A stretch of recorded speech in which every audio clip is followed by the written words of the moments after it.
What's shakin' bacons? I hope you're all having an amazingly long weekend if you're in the US, and if you are elsewhere, I hope you're having an amazing weekend regardless. Today I'm going to be doing a review for Brightburn. I apologize that this is a little bit delayed. We had a death in the family recently, and this past weekend has been dealing with that, but we're back on track now. And this review is actually for one of my patrons. So Mandy is one of my night level supporters, and if you are a night level supporter or higher on Patreon, you get to pick a movie for me to review for you, and Mandy picked Brightburn. Now, I'm gonna confess something to you here on YouTube. You may have noticed that there are several large film releases that I don't cover. For example, Us, or Pet Sematary. Those are some recent ones that come to mind. And the reason is I am a huge coward. I don't like horror movies. I don't like scary films.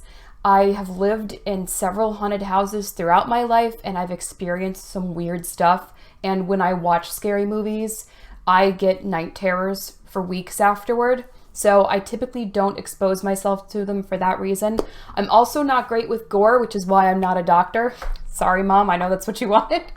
But there's a reason why I don't review those movies. It's not because I don't think that they wouldn't be good. It's because I have difficulty stomaching the genre.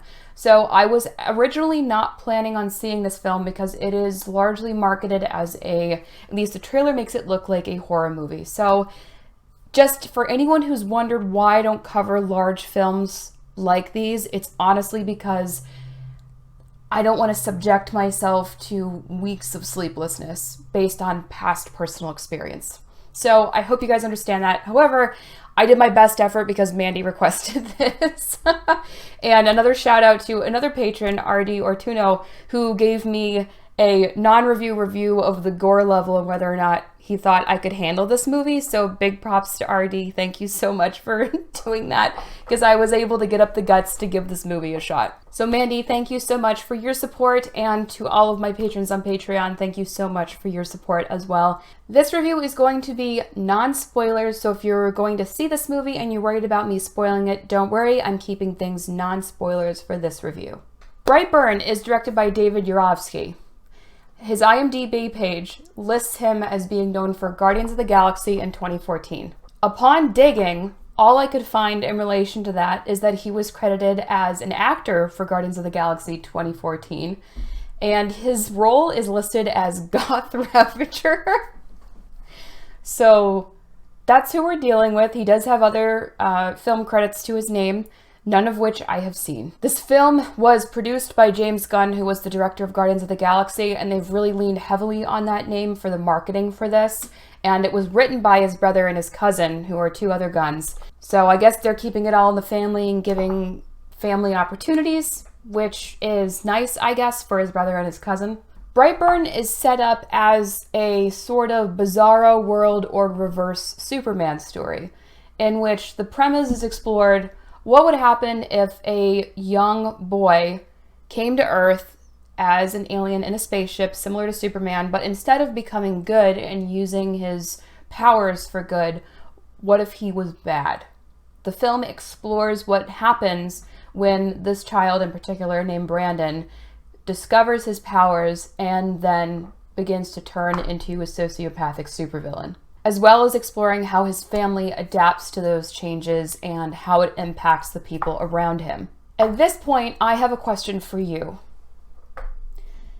If a movie has an interesting premise, should it be given an automatic pass or bias when it is reviewed on the basis of having an interesting idea? I'd be very interested to know what your thoughts are on this. You can leave me a note in the comments below and tell me what you think about this. For me, I don't think it does. I'm not going to give a movie or a book a pass based on the fact that it has a very intriguing idea. An interesting premise does not a good movie make or a good book make. And just because you have a good concept does not mean that the writing is there to back up that original concept. Because the premise for this movie is very interesting. Thinking about a reverse Superman and then flipping the story, on its head, where you've got the development of a supervillain who uses his powers in these terrible, awful ways, is very, very interesting to think about. And this has been explored before. You know, this idea and this premise, the basis for this movie reminds me of Chronicle, which came out in 2012. And I do think that this is a very interesting concept.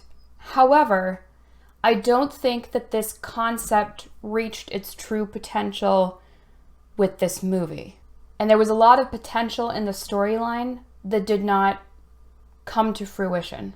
I think this film suffered in its writing in that it was overwhelmingly predictable, and the fact that it was so overwhelmingly predictable overall detracted from the experience of what was happening. You can predict every single thing that happens in this film. Not only can you guess every single thing that's going to happen, you can also, to a large extent, guess the dialogue, how characters are going to react, and literally every single horror movie cliche that you can possibly think of is in this film. And while one can argue that was done to make things funny, because sometimes you have a horror film that is designed to be so over the top and stereotypically a horror film that it's done to be funny or humorous, this was not trying to do that. At least that's not the read that I took from it. This film was trying to be very serious, but literally every single horror trope that I could think of ended up in this movie. Kid is bullied by other kids. Mom has creepy flowing laundry fabric scene. Everything weird happens in the barn. Kid hears demon voices. We have demon baby. We have the Madonna figure. There's a lot of jump scares. There's creepy whistling and flickering lights. There is washed out color tone on every shot to emphasize scary, trademark. There's weird noises at night. There's sleepwalking. There's child having seizures. You get the idea. I could keep going on. Literally every single horror trope you can think of is in this film, and none of it is actually approached in what to me would be a fresh or interesting way. And part of me is wondering if maybe, again, I haven't looked into the backgrounds of James Gunn's brother or his cousin, but part of me wonders if they just kind of pulled on the weight of James Gunn and said, hey, we have an idea, and this is what the result was. On top of hitting every single kind of predictable, scary movie cliche, this film suffers from traditional Sony marketing issues in that every major plot point is shown in that trailer. Just about every single one. If you have seen the trailer for this film, you have seen the film. And it really is a bummer for me to say that, because I thought that Sony was starting to do a little better recently at mitigating that, but they really did not do this movie any favors by putting all of the major turns and events in this trailer. I think they put in their biggest shock moments and their biggest twists in order to get more people interested in the movie. But of course, the problem with that is you then see the movie and you're like, oh, this is just an extended trailer. And that impression is reinforced because of how short the film is. But I will say that I appreciate how short this film is. Not every movie needs to be 2+ hours.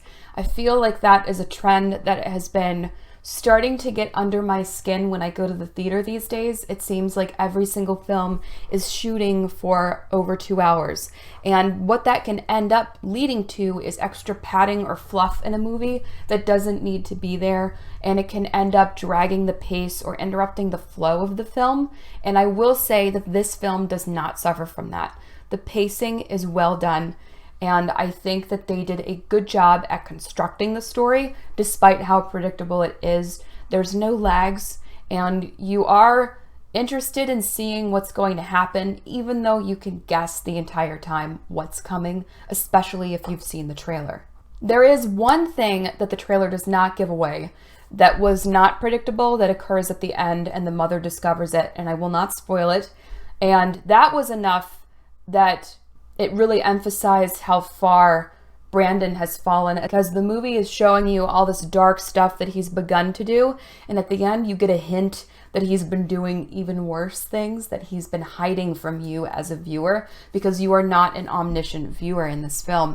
You really do experience what is happening to him from an outside lens, and there's a reveal at the end that makes you wonder what else he's been doing and how scary the potential for this child to absolutely unleash in a very monstrous fashion is. I thought that the effects were wonderful in this film. The superpowers were done splendidly.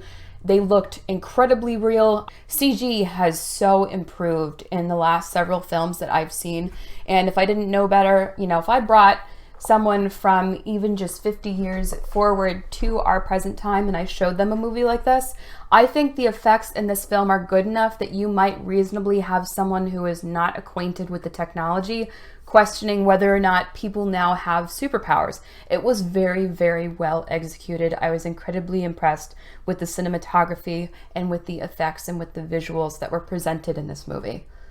I loved the creepy costume that Brandon wore. I thought it was absolutely terrifying. It almost reminded me of the gas mask kids from Doctor Who. Where's my mummy?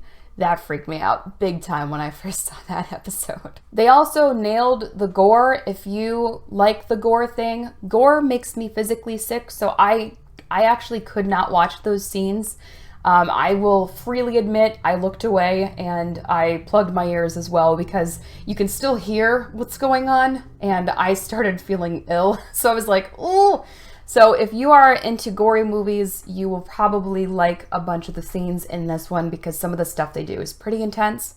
And there are interesting credit scenes that are tied into the implications of other characters within the world of the DC universe that have flipped. So that is interesting. If you do end up seeing this movie, make sure you watch through to catch that toward the end. And I do think the cast did a great job in this film. I have absolutely no complaints about the quality of the acting. Elizabeth Banks did a wonderful job portraying the mother, as did David Denman as the father. And our starring role as Brandon, Jackson Dunn, I think he did a good job. His character was written to be very sociopathic and emotionless, and I will say he did a great job at delivering on that. Interesting fact about Jackson Dunn, he looked familiar to me, so I looked up his prior roles, and he actually plays young Scott Lang in Avengers Endgame. So I thought that was an interesting tidbit. But I think for the most part, he did a really good job as our starring role. He pulled off the creepy, emotionless kid thing very well and sold me on his role. One thing I really liked was the way that either he played or the way that they CG'd him playing the scenes where he actually flew or when he was hovering off of the ground, because it wasn't graceful and it wasn't like he was part of the atmosphere the way a lot of CG is done. It literally looked like he was a broken doll or a marionette on strings, and I really liked that. I felt like that was a deliberate choice, and I feel like he lent a lot to that impression with his acting, and that was very, very interesting to see because he's not part of this world, right? So how could he be part of that natural atmosphere? And I thought that was a really interesting approach toward demonstrating that part of his powers. At the end of the day, my final movie rating for Brightburn is, it could use a little more bacon. The movie has a really interesting premise, but unfortunately that does not help cover up the fact that all of the scenes and character interactions can be completely predicted by you as a movie viewer. If you have a basic idea of horror cliches or horror tropes, you will be able to guess exactly what happens. And the fact that the Sony trailer absolutely destroys any kind of surprise within the plot line does not help that out.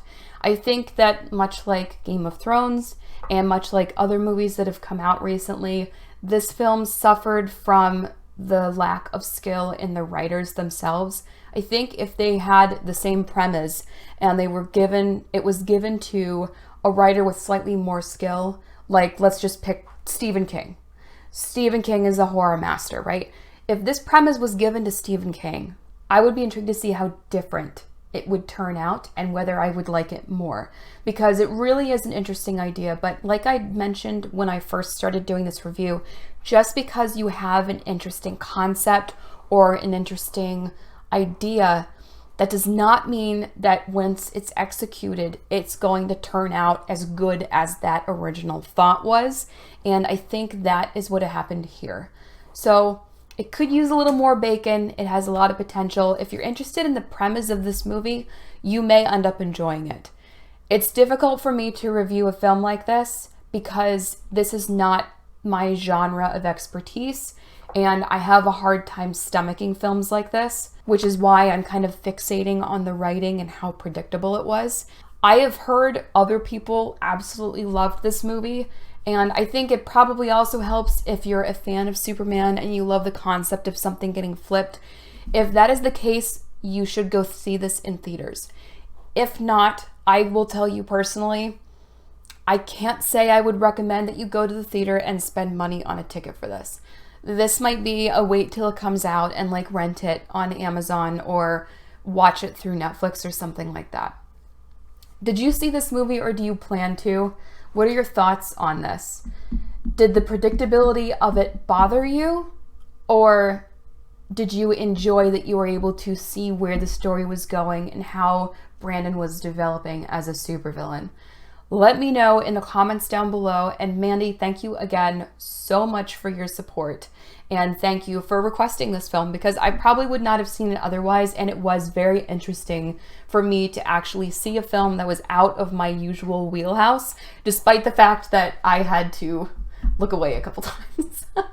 In the meantime, I hope you're all doing very well. Thank you so much for hanging around with me and talking about movies with me. I will catch you all later.